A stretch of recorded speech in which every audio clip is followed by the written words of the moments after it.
Good morning, metalheads of the internet, and welcome to a new episode of the Metal Meltdown. Today we're talking to Robert Garven, longtime drummer and founding member of American underground metal pioneers Cirith Ungol.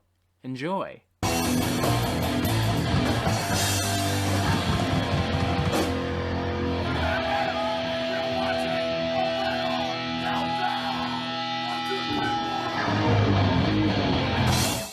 Yeah, this is Robert from Cirith Ungol. It is a pleasure to meet you, Robert from Cirith Ungol. I am Robert from the Metal Meltdown. All right, whereabouts in Canada are you? Toronto. Cool. Well, do you know Sarah? Sarah from Smolder? Hang on a second. It's okay. Kittering. It's only Sarah I know. Her name is Kitteringham. She plays in a band Smolder, and she works at band camp, and she's like another heavy metal aficionado. So I just thought you might know her because she's from Toronto too. I know it's a big city. I've not met her personally, but I've met almost everyone else from the Banger TV crew at this point. That's a message to Sarah if you're Cool. listening. By all means, come down and say hello.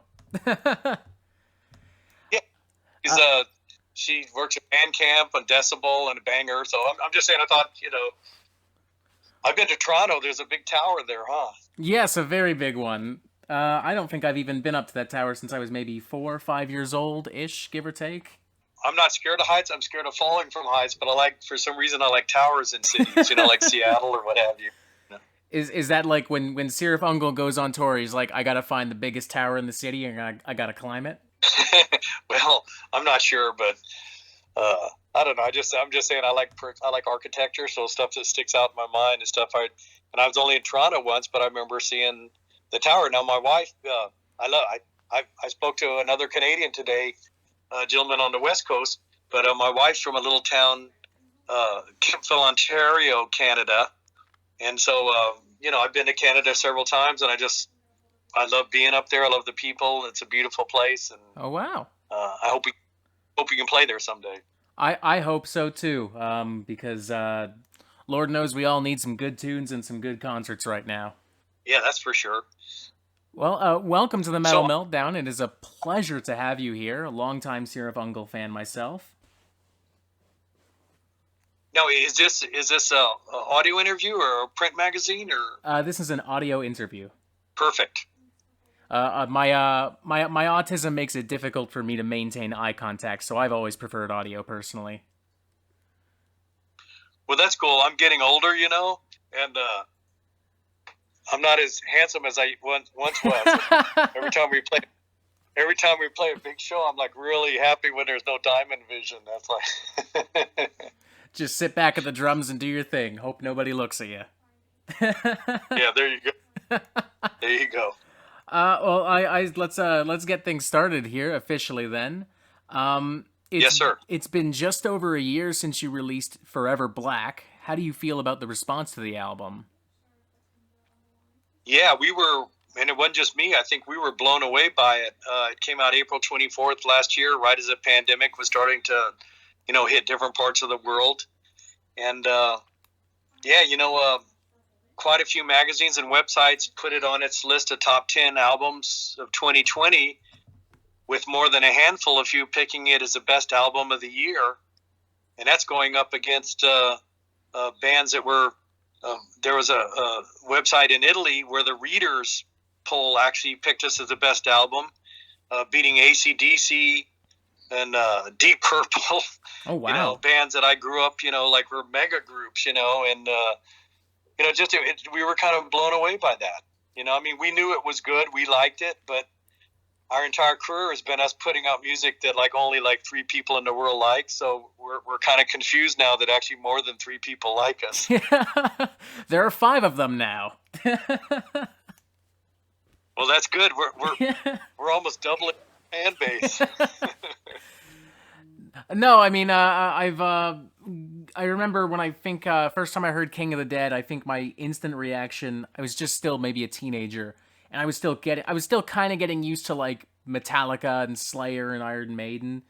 So I'm listening to Cirith Ungol, and my first reaction was like, "What the hell is this?" Like the vocals and the slow, doomy tempos, and it was just so bizarre. But yeah, nowadays there's like a real love and respect for Cirith Ungol. Many people even say that Cirith Ungol kind of paved the way for doom and power metal. Yeah, a gentleman I talked to in Canada yesterday said that when young kids up there are turned on to heavy metal, they're given a copy of like King of the Dead and Frost and Fire, and I'm not sure if that's true or not, but it makes us feel good because we struggled for so long to create our unique brand of metal and to have people appreciate it. And I was joking earlier, but it's we never had that giant following or fan base, but some of that also too is I think the ability of people to actually hear about the band because I frequently check back on the YouTube Forever Black video, which is pretty amazing to read their responses. But about every fifth or so one, someone goes, "How come I never heard of this band?" And so I think there's quite a few people out there that never really got to even know who we were. And so that's what we're trying to do. Our last 15 minutes of fame is try to round up all those people that never heard the band. And now, over a year later, you're releasing a new EP, Half Past Human, which features a lot of old, unused Cirith Ungol material. How did you come across these songs? Well, you got to remember, three of us are the original members going back almost to the very beginning, and it's kind of like a joke. It's like the three of us actually, knew the songs the first time we even were talking about doing them. We almost could play all three of the songs all the way through, without too many mishaps, right? So these are things that have been hung around us. And I was using an analogy the other day, like, if you met Edgar Allan Poe and you said, hey, do you remember the Raven? Of course, he'd probably start reciting it, right? So we knew these songs, and what the plan was after Forever Black, most of the band we just wanted to get on and like, hey, we're getting older, let's knock out another album. And that's another joke, me and Tim always joke about, because when we kind of grew up, Grand Funk was like a hard rock band that everyone's listened to. Mm-hmm. They kicked some pretty major ass. The bass player and the drummer and everything, just really tight three-piece. Matter of fact, they remind me a lot of Night Demon. Jarvis, our bass player, is in Night Demon also because they have so much power for just a three-piece, right? Not unlike Rush from Canada. Mm-hmm. But the joke was, back then, when a band was signed to a record label like Grand Funk, they'd put out an album every 6 months. And so we were joking, me and Tim were joking, like, hey, now that we're back together again, maybe we should be knocking out albums, every 3 or 4 months or something, just as a joke. But, Jarvis had this idea, hey, let's give a breathing space in between the albums. And a lot of our fans were calling for us to actually re-record some of our older material. And so what we did, we kind of dug back into that chest of a lot of our older songs. And there's some good songs there, but, we were younger kids. And I'm not going to say, every song in there, some people say, oh, I want to hear all your old songs. And I'm like, no, you don't. Do you want to see the first painting that Picasso painted when he was 3, So anyway, Mm-hmm. We picked out 4 of the ones we thought had the most promise to them. And they also had kind of like a similar theme to them. And I'll get into that in a second. But we decided, okay, we're going to take these 4 songs and we're going to breathe some new life into them. And the other thing we decided was, hey, we want to make these heavier. The goal has been ever since we got back together, and even before that, when King of the Dead came out, Frost and Fire was kind of like more like a demo album of most of our what we considered our commercial music, because we were trying to get a record contract, right? But by King of the Dead, we figured out, that's never going to happen. So if we're going to put out our own records, let's do what we want to do and put out the heaviest music we can. And so when the band got back together, we agreed on that, like what's our, what are we doing here? What's our goal? And pretty much the consensus was, if we're going to create some really heavy music. That's what we want to do, right? Mm-hmm. And so we had these 4 songs, and we wanted to kind of like lay down a marker. We're not here to screw around. We're gonna put some heavy music out, right? And what I talked about the theme is when we were kind of looking at these songs, they all kind of had something in common. They had kind of like a monster or kind of like a beast-like image. And the actual painting by Michael Whalen that we had picked, the cover was off a book by Michael Moorcock. It was called Weird of the White Wolf, and the painting was the same name. And it shows Elric just plunging Stormbringer into this half human, half beast warrior guy. And so we're thinking, boy, this ties everything on the album together, because we have Brutish Man-Child, Half Past Human, Route 666, where you encounter the beast on a road played at night. And then Shelob's Lair, which isn't technically like a beast, but Shelob was like a giant spider monster in the Lord of the Rings.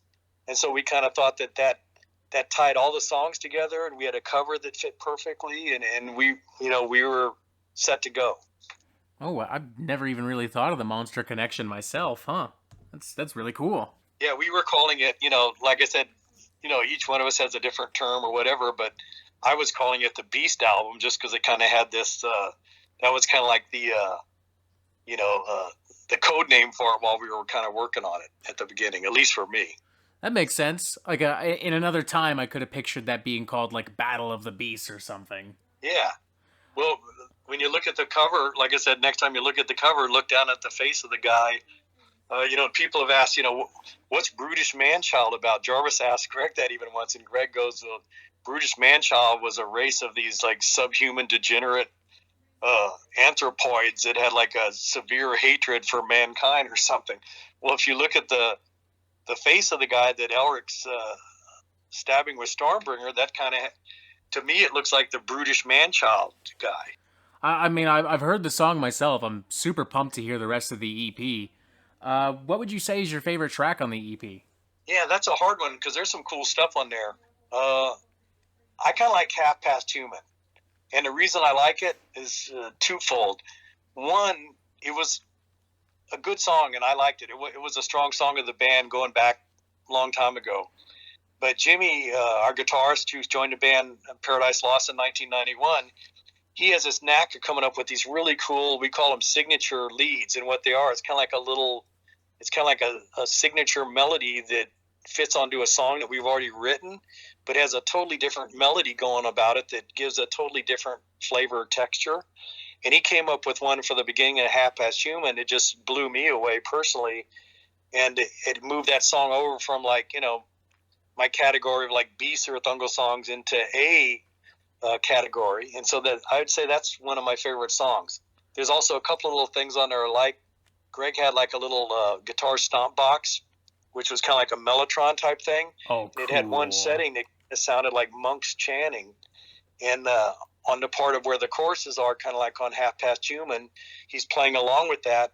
And it's just guitar, but it sounds like, you had a group of like, a group of monks chanting, their prayers or what have you. Oh, that sounds creepy. I like that a lot.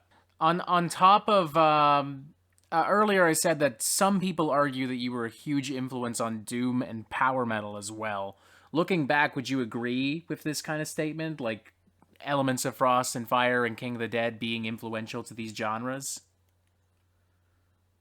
I don't know. I mean, someone called us once the grandfathers of doom metal, and I'm not sure if that's true at all.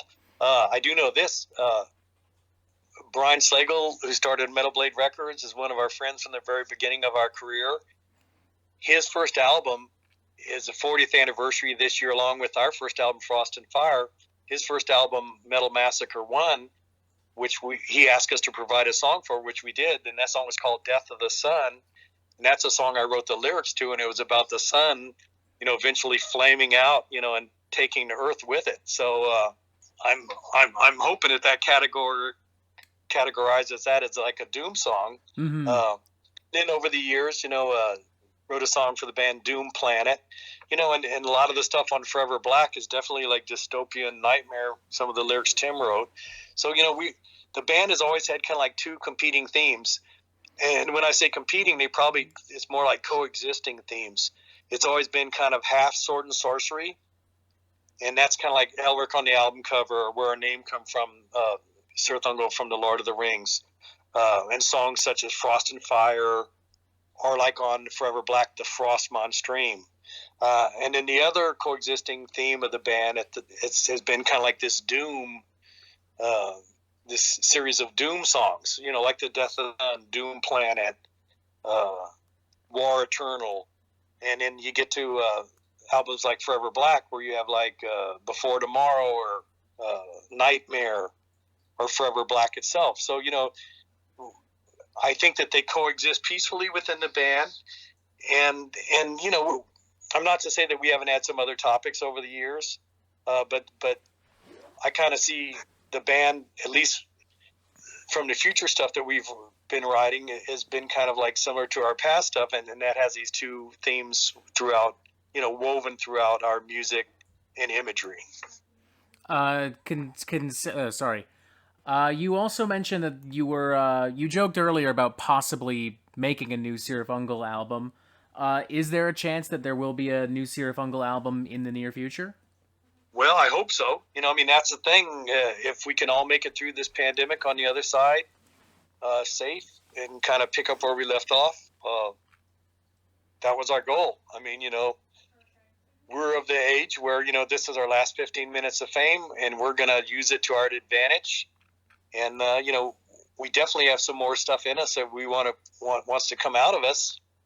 And it's kind of like an alien movie. The alien wants to burst out of us, so we can't stop it. That's honestly a great analogy too, because Forever Black was such a really strong album from start to finish. I mean, sometimes when bands come back after years of being away, the comeback album is kind of underwhelming or just doesn't live up to the expectations. But Forever Black from start to finish was just filled with great songs and great riffs. It's probably in my opinion, maybe your best written album since King of the Dead.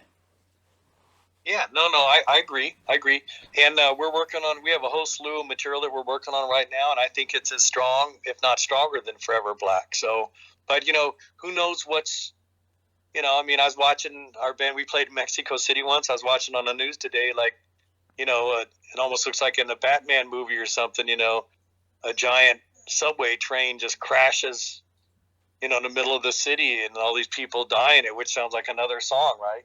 Like another doom song.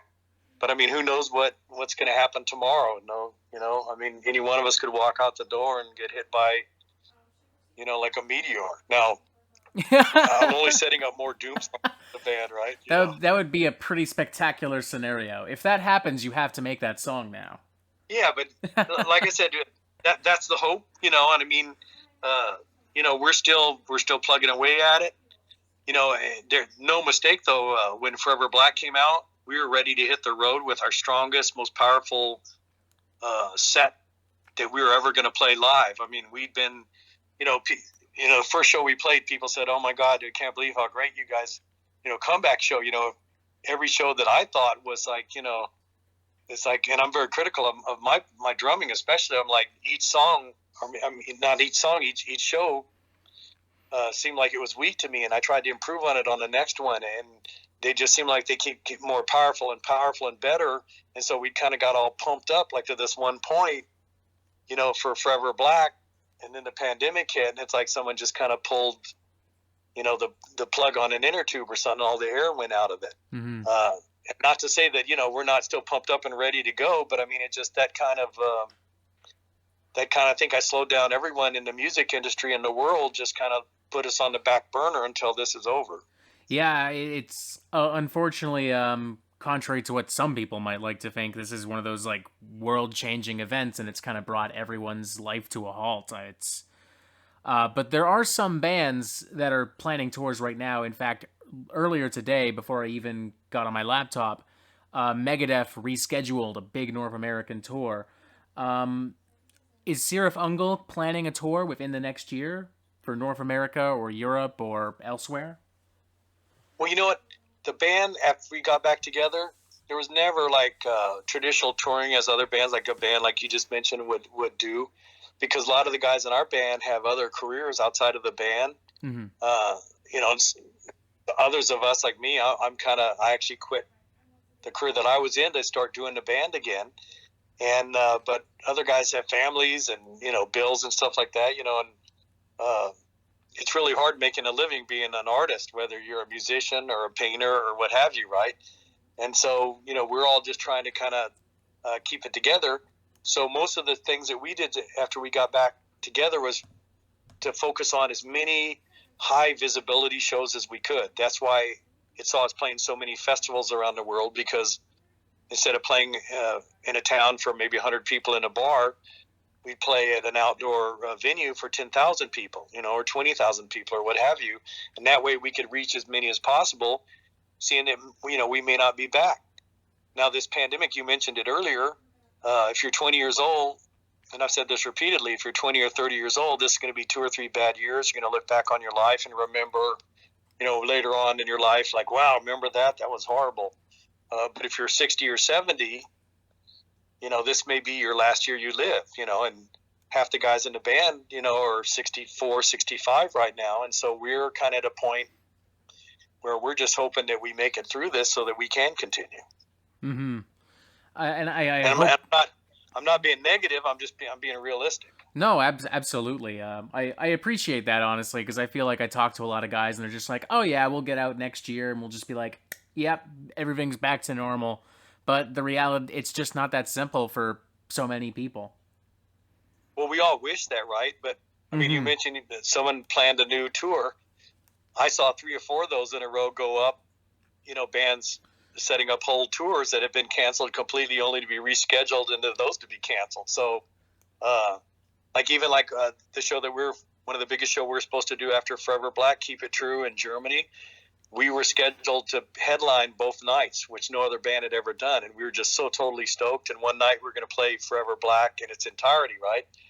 Mm-hmm. Well, that show got canceled, then it was rescheduled. And then this year, it was supposed to be just a few weeks ago, that was canceled again till next year. So I agree with you, but we're all hoping, even though we live in a world of doom, we're hoping that some better things happen, and the world can get its act together and make it through this. Yeah, I mean, hopefully at some point there's a little bit of light at the end of the tunnel. But I guess the good news is we'll have plenty of good tunes along the way. Yeah, and in a Cirith Ungol song, the light at the end of the tunnel is a train coming. Hitting you head first. There you go. I noticed back in January as well, there was a remaster of the Orange album, which I didn't actually know a whole lot about beforehand. It's, from what I understand, some demos and like old performances kind of stitched together. Was it weird revisiting some of that material, some of those performances? Yeah, for some of the band, for people like me, that stuff is kind of primitive. But it's amazing to see some of our loyalist fans and stuff that just wrote me and just said how much they love that. Here's a story on that. Before we put out our first album, Frost and Fire, as a demo, which we were trying to get record company support, and our story was, hey, let's put out the most fantastic demo that we can. It's as good as any album that a record company would put out, like a major record company at the time, right? Before we did that, we had our little home studio, and we were recording songs for, a long period of time, from the 1970s to the 1980s, like a whole decade, right? Before Frost and Fire came out in 81. So we were writing these songs, and at some point we thought the same thing. Hey, let's try to get a cassette tape together that we can send to record companies or send out to clubs to see if we could get, jobs playing at some of the, the clubs in Southern California, right? And so that's where the Orange album came from. Now, for years, everyone had been like, hey, we want, where's all the Orange album songs, And we had a really hard time, because even though that I had 2 or 3 of like the reason it's called the Orange album, because the sleeve was orange and had our Cirith Ungol, like the skeletons on there, right? Mm-hmm. And so Jarvis got to me and he said, hey, Rob, do you have a copy of this tape? So, we went through everything, and Greg was one of the original members, and he owned the tape machine at the time.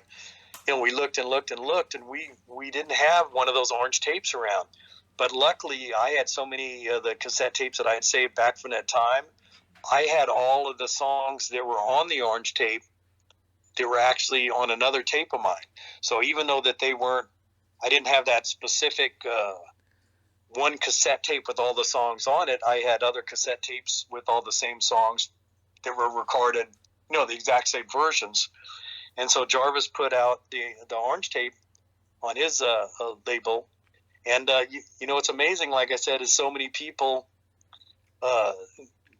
got with me and just said, oh, man, this is so glorious and this is magnificent. And I'm just so glad to hear this. And to me, like I said, that's some of our earliest stuff. So it's more primitive. And, I always joke around. I was joking earlier, it's like saying, someone said, I want to hear, all of your band songs. And I said, well, no, you don't, because some of the songs are really bad, really bad. Every once in a while you do something really. And as the band moves along through our career, we got stronger and our writing got stronger and our musicianship. But when we first got together, we were just kind of flailing around like every other band that plays its first practice, right? Mm-hmm. So, but I think the orange, I call it the orange tape, but everyone calls it the orange album. I think it is a history of the band, and people need to look back at that. But hopefully they'll actually give it, they graded on a curve with our other albums, knowing that was like when we were like younger and, just kind of exploring our musical abilities in writing songs. Now, Route 666, which is on this new EP, Half Past Human, which comes out April 28th, it's one of the songs on the orange tape. It's fascinating because it's essentially a bootleg of a bootleg that's kind of been brought back to life after all these years. Yeah, but I want to assure everyone, every song on there was the exact same song. It was on the original cassette. So, I mean, it wasn't like we reinvented the wheel here. All we did was we took the songs and re-put them back together. So, there's no disputing that for sure, and I know that for a fact. In an interview a few years, I couldn't find the exact interview. I just found this online. But you said that King of the Dead was your best album. Would you still agree with this statement? Well, it's one of my favorite albums, but all of our albums have some really good songs on it. And I like Forever Black. I think it's as strong as King of the Dead is. But King of the Dead still has, some mystic quality back in our history. It's one of those things that it's kind of hard for me to ever top because it's got Master of the Pit, King of the Dead, Black Machine, Cirith Ungol, Finger of Scorn, like all these really cool songs on there. But I do think some of our newer material, Forever Black, is as strong. But also on our third album, One Foot in Hell, there's a song Blood and Iron, Chaos Descends. On our fourth album, Paradise Lost, there's Fallen Idols and Paradise Lost. I mean, they're just Join the Legion. There's some killer songs on each album. That's kind of what we're struggling to do right now, is try to get together a set, like an hour set, where we don't leave out like a song that someone really wants to hear, or like one of our best songs that we wrote. And we're getting to the point, we're like a real band, like a Black Sabbath or something, where we have to start cutting stuff that's actually good, just so that you can fit into the time frame. Mm-hmm. And I've got one more question for you. After that, I'll let you go. It's been a pleasure speaking with you, by the way, sir. Just an absolute pleasure. Yeah, and I'm not a sir. I'm a dude. A pleasure dude. Okay. Apologies. I've heard stories, and I've never found any information about whether or not this is true. Hopefully you can clear this up for me, because I'm just fascinated by this story. But I've heard stories that Cirith Ungol's first concert was at an anti-war Vietnam peace rally on New Year's Day in 1971. It even says this on Wikipedia. Is this true? Yeah, not everything on Wikipedia is true, but I have a list of all of our first. I got together after the band got together. I started piecing back together a bunch of our concerts in a spreadsheet, and I spent hours. I had posters, and I would always, since I did a lot of the graphics for the posters, I would always put the day, like I'd put Wednesday, February 3rd, or what have you on there, and so I could kind of dig back through the years to try to figure out, like what day was Wednesday on a February 3rd or what have you, and come up with the year. And I got quite a few of that stuff down. It's hard to actually kind of pinpoint when our first concert was, because we were playing as many places as we could back then. And this anti-war rally you're talking about, and none of us wanted the war. The Vietnam War, so many people got killed, and it was just horrible. Mm-hmm. Especially all the young people. People were protesting it, and even though that was maybe our thoughts at the time, we were just trying to find a place to play, and it's as hard for a heavy metal band to play now in our hometown as it was back then, and so we were offered a chance to play at that, and so we jumped at it. And I had somewhere down here, I think I might be able to pull out the actual date of that, because I had it.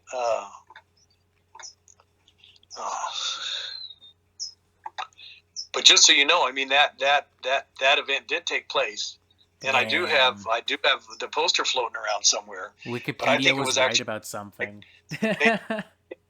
No, but the date was more like I think it was like a May 15th or something like that. There's also some discrepancy on when the band actually came together as a complete band, because we were even though they were Cirith Ungol and we were playing some shows, it's kind of hard to kind of like put your finger on which show was the first real Cirith Ungol concert that we played or zipped out. Mm-hmm. Yeah, I have here too, May 16th, 1971. Okay.